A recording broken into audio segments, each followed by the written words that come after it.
everyone, and welcome back. Let's hop on in and let's start talking about the Cold War. Now that we've finished talking about the events of World War I and World War II, we can really talk about one of the main issues that occurred in this period of time, which was the rivalry and mutual suspicion that existed between the United States and the Soviet Union. Because it never grew into any form of armed conflict, this rivalry was called the Cold War. It was especially the case because it was primarily a war of espionage, almost. It never had a direct armed confrontation, which is why it was generally referred to as the Cold War. But in order to talk about the Cold War, we have to really talk about how Russia developed. Sorry, taking a sip. Give me 1 second. There we go. So, Russia in the early 20th century was very much a weakening giant. It had a vast natural resources and a huge population that was governed by an absolutist czar named Nicholas II. Nicholas II was very resistant to change, but with him facing liberalism and socialism that wanted to bring about change, he devised a constitution, an elective legislature called the Duma, and other limited reforms. But even with these measures in place, the Tsar continued to use the secret police to spy on the populace. And Nicholas II abdicated the throne in March of 1917 after food riots and labor strikes. Now, the Soviet of Workers' and Soldiers' Disputes challenged the Duma's leadership after the Duma had taken control of the government. And by April of 1917, 1 month later, a man named Vladimir Lenin returned from exile and began a communist revolution. Lenin was born into a middle-class family. His older brother was executed for a plan to assassinate the Tsar, and because of this, Lenin devoted his life to the overthrow of the Tsar and the creation of a Marxist state in Russia.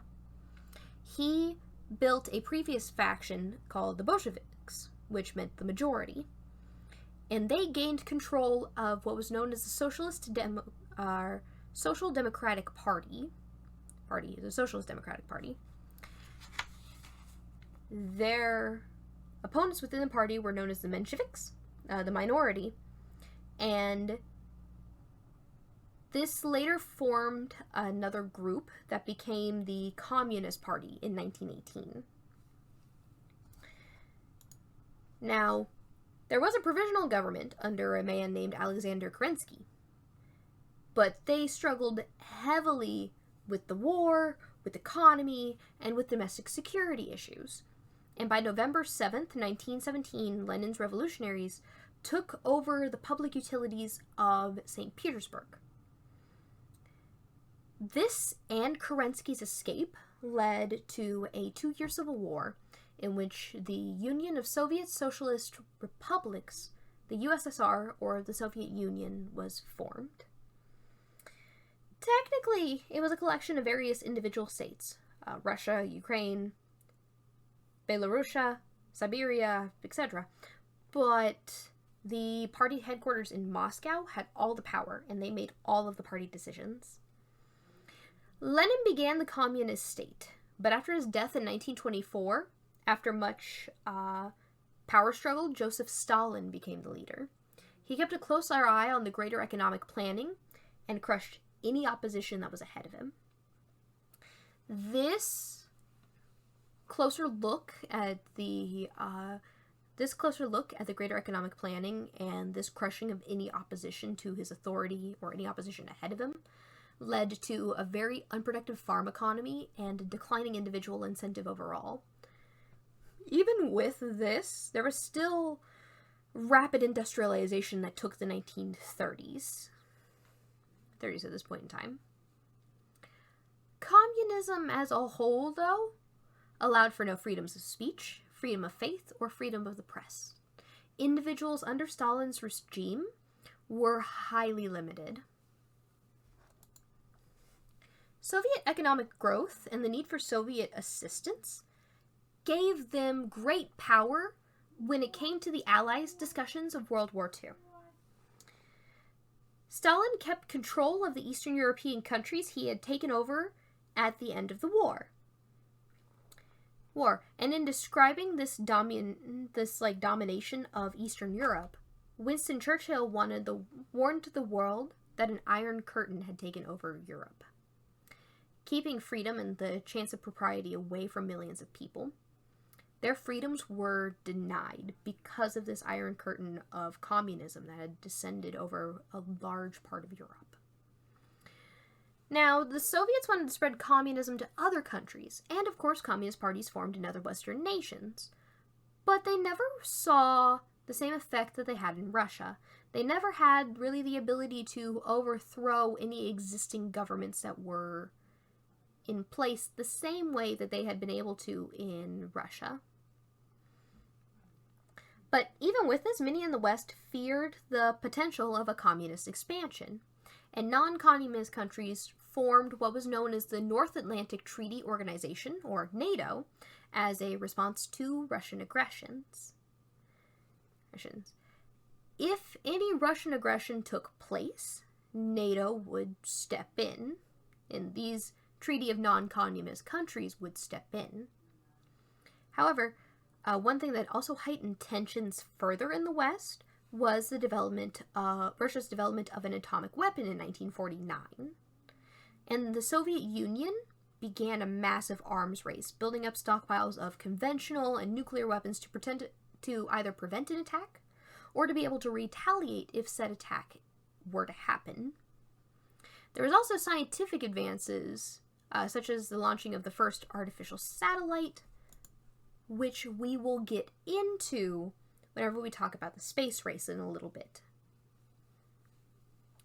There was attempted uprisings in both Hungary and Czechoslovakia in 1956 and 1968, respectively, that were brutally crushed by Soviet troops.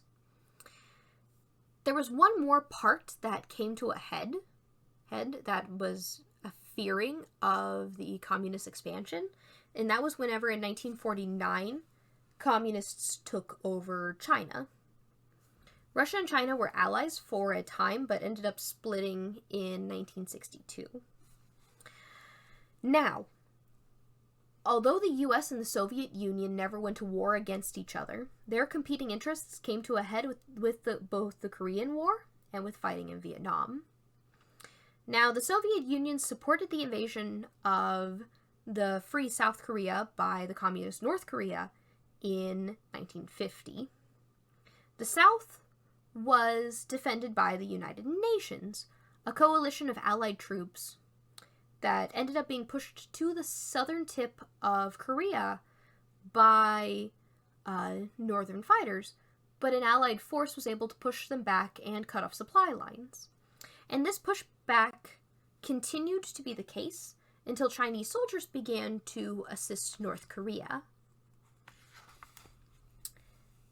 With a stalled war, by 1953, a truce was declared, dividing the country along the middle to a communist north and a free south. A tenuous situation that's continued to the present. Now, a similar case occurred in Vietnam. After communists began undermining French control in the north, France pulled out of Vietnam in 1954. Now, a US-backed government held the South, but guerrilla fighters began working against southern Vietnamese governments, such as the Viet Cong guerrilla warriors. But beginning in 1965, the US began to greatly increase its involvement in Vietnam.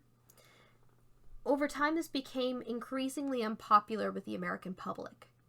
America wound down its involvement, and just 10 years later, by 1975, the communists had took over the south part of Vietnam, Cambodia, and Laos. However, even with these two even with this truce and this technically victory by the communists, there was 3 factors in communism losing its grip by the late 1980s. First, there was increasing economic failures within these communist economies, showing that Marxist theories were not working. These communist nations lagged far behind the economic process of the West's, and this failure was made worse by the heavy military spending by the Soviet Union to defend against a feared American attack. In addition, communist suppression of freedom stood in stark contrast, to the intellectual and political freedoms that Westerners enjoyed. Second was American President Ronald Reagan, and Ronald Reagan stood incredibly strongly against communism. He stood against that aggression, and that your book calls it tyranny. Reagan increased the external pressures on the communist bloc. And this standoff also showed the weaknesses that were in communist foreign policy. But all of this was not as much of a factor as our third factor, which was Soviet leader Mikhail Gorbachev. Now, Gorbachev promoted more openness within Russia and announced that he would not automatically use troops to keep the Soviet Union together or to quell anti-Soviet activity. 1991 saw a coup against Gorbachev fail within 72 hours because of its lack of popular support. However, this did lead to the end of the Soviet Union, as many Eastern European countries during this coup declared independence. Boris Yeltsin became president of Russia after Gorbachev's resignation. And Boris Yeltsin was a former communist turned reformer. He was elected president of the Russian Republic in 1991, and with that, the Soviet Union was no more as it once was. Eastern Europe saw mostly nonviolent democratic revolutions take place between 1989 and 1992. Nowadays, the only remaining communist countries in place are China, Vietnam, Laos, and Cuba. As someone put it, the Cold War is over. America won. But let's talk about that space race real quick. So, whenever we talk about background research, whenever we talk about background events that led to the launch of Sputnik, we have records from ancient China indicating that small rockets were sent into the air propelled by gunpowder. This knowledge was then brought to Europe by Arab traders in the late Middle Ages. Also, in 1926, an American scientist named Robert Goddard successfully launched a liquid-fueled propelled rocket on a brief flight. At the same time, German scientists were also studying rockets that could go higher than balloons or airplanes could. World War II also saw German military using unmanned rockets to attack England. After the war, some German scientists came to the United States, while other German scientists went to the Soviet Union. Both of these men had a big impact on space programs in their countries, and what no one expected was on October 4th, 1957, the Soviet Union successfully launched the first artificial satellite into Earth's orbit. It was called Sputnik, and Sputnik was a small artificial satellite, 22 inches in diameter and about 184 pounds in weight. It transmitted data back to Earth via radio signals. This launch was a blow to America's pride and raised a lot of questions about what the Soviets may be able to do, especially in the face of potential nuclear weaponry. This made the American space program go into high gear to launch its own satellite. But while attempts were being met with failure, on November 3rd, 1957, Sputnik 2 was launched. This satellite was bigger, at 1,100 pounds, and had a live dog inside to see how living things reacted to being in space. However, the U.S. successfully launched the 30-pound Explorer satellite on January 1st, 1958. This was a short-lived victory, as Russians hit the moon with a spacecraft in 1959, and for lack of a better term, the space race had begun. There was a lot of push to see who would become the first people to really get into space. Who would be the first people to really be in space, exploring space, to see all these parts of it. Nobody wanted to lose this race. Nobody wanted to lose out on the potential research that this brought. April 12th, 1961, had a man named Yuri Gagarin become the first human to orbit the Earth by the Soviet Union. May 5th, 1961, had Alan Shepard become the first American in space, with John Glenn becoming the first American to orbit the Earth on February 20th, 1962. He made 3 revolutions around the planet. But there was one main difference that was being noticed in these 2 programs. America's program was primarily open. Every failure and every success was publicized. The Soviet program, on the other hand, was very secretive, very closed from the public view. Not a lot of failures and not a lot of successes were publicized. Pretty much, there was only really successes that were truthfully publicized. Fear that the U.S. was lagging behind in science and mathematics. A $900 million grant was actually created at this point in time during the space race for these studies and foreign language studies on all levels, both in public schools, in undergrad programs, and in graduate level programs. The 1960s saw a U.S. or a Soviet in space every few months and the quickest round of developments. The Soviet Union were the first to send a woman to space in 1963, and were the first to take a spacewalk outside of the capsule in 1965. The U.S. was the first to stay in space for over 190 hours on a single flight in 1965, and was the first to send live pictures from space, along with a manned orbit of the moon in 1968. This culminated with the July 20th, 1969 landing on the moon. Other manned American moon missions followed, but the United States remains the only country to land men on the moon. The last moon mission was in 1972.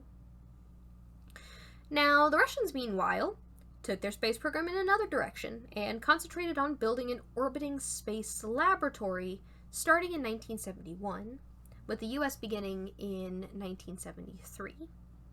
The 2 ships docked together by 1975 for a joint mission between these 2 powers. They conducted experiments, shared meals, and held a joint news conference from space. The U.S. began emphasizing reusable space vehicles in the space shuttle program, while the Russians concentrated on long-term flights in their orbiting labs. The U.S. have received a lot of benefits from its program of space exploration. A lot of practical developments in areas like medical technology, computer advances, and even cordless power tools have taken place because of the space race, beyond, of course, the greater knowledge of the universe. And truthfully, what has been gained from the space race has benefited all of mankind, and the U.S. program accomplished just as much or more than the Soviet competition. These competitions fueled rapid advances in space exploration, and while competition fueled so many endeavors, cooperation may prove to be more cost-effective in the long run as we move forward to exploring deeper and deeper into space. Let's talk about Ronald Reagan. A little bit. So, Reagan was a key figure in the Cold War because, as much as anybody else, he really did work hard to help end it. Ronald Wilson Reagan was born on February 6th, 1911, in Tampico, Illinois. His family ended up settling in Dixon, Illinois 9 years later, and after attending Eureka College, Reagan began a radio broadcasting career in Iowa. By 1937, Reagan had began a career in Hollywood, appearing in about 50 different films. It's here in Hollywood that he met his first wife, Jane Wyman, in 1940. They ended up divorcing by 1948, and he married his second wife, who would stay with him for the rest of his life, Nancy Davis, in 1952. Reagan's first involvement in politics was as a Democrat. He supported Franklin Roosevelt and the New Deal. But by 1962, he became a Republican after campaigning for several Republican candidates.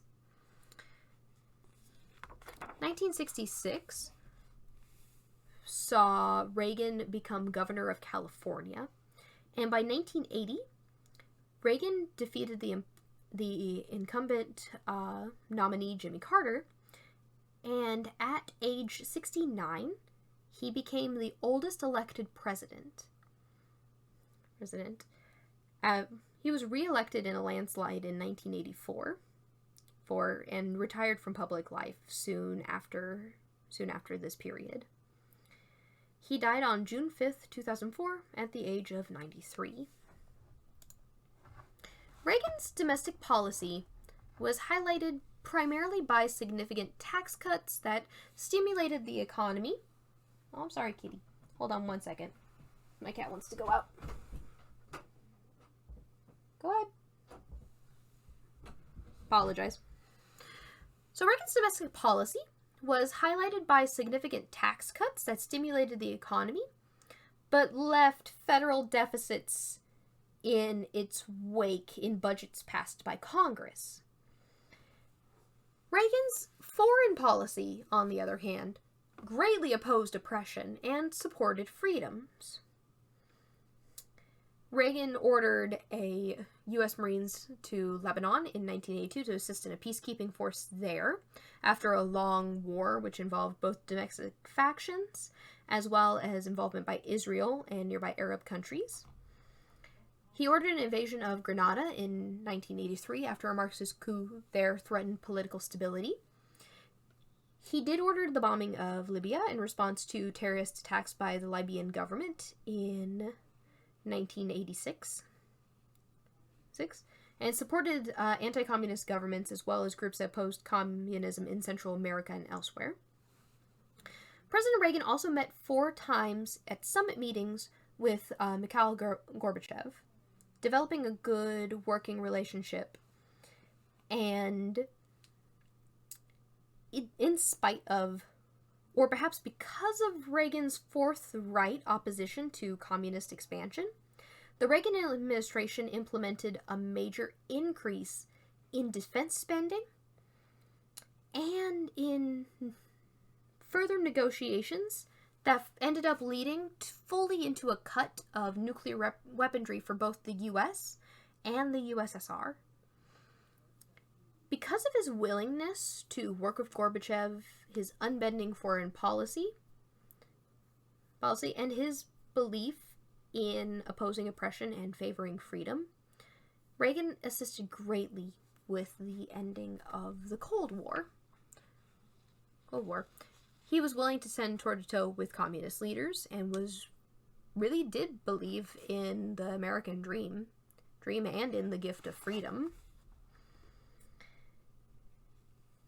It's interesting enough to note that Reagan actually challenged Gorbachev in 1987 to give substance to his proposals by tearing down the Berlin Wall that separated East and West Berlin and was probably the best known symbol of the Iron Curtain.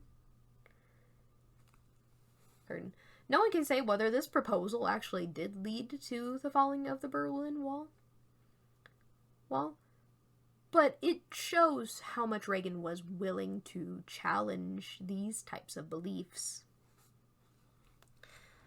For the last bit, let's go ahead and talk about living in the US and living in the USSR. Now, the Soviet Union was a communist party that primarily recognized 3 groups: the working class proletariat, the peasants, and the white-collar intelligentsia, who would work together to create a communist utopia, in theory. In actuality, the rulers of the Communist Party primarily worked to maintain their own power while oppressing the Soviet people. The Soviet people could only join approved organizations, only live and go where it was approved, could not set up their own businesses, and were often spying upon their own people. They had to get permission to move from one location to another within the country, and had to get special permissions in order to travel outside of the USSR.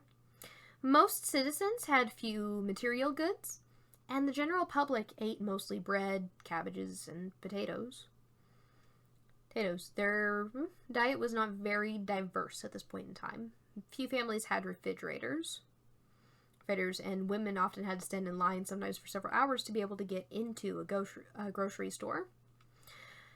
Now, many people worked on state-owned farms. Because these state-owned farms would usually have better access to better machinery and the ability to specialize. Farmers would be allowed to have a garden plot of their own to supplement their own food and income. They had more incentive to work on their own plots and did not work as hard for the government, which contributed to a lack of food stock for the country. By 1917, the USSR took over all private and Christian schools, making it so that all students had to go to public schools. Of course, gifted children and children of the elite often went to schools specializing in the arts, ballet, foreign languages, or music. These Soviet children many were encouraged to join communist-sanctioned youth organizations. The communists controlled newspapers, radios, television stations, and any magazines and book publishings. It was hard for the Soviet citizens to know anything that the Communist Party did not want them to really know. The contrasts between the US and the USSR during the 1950s and 60s were immense. There was obviously material differences. Comfortable homes versus tiny apartments. Well-stocked grocery shelves compared to bare shelves. Plentiful clothing compared to scarce clothing. But the differences ran deeper than that. Americans were freer than those within the Soviet Union. They were able to worship as they pleased. They were able to travel freely. Newspapers, radio, and television were plentiful and existed with the freedom of the press. Ideas for and against the government were freely exchanged. Of course, life in America wasn't perfect at this time. Racial segregation and discrimination were commonplace, and the threat of nuclear war was a real possibility and a real anxiety for people at this point in time.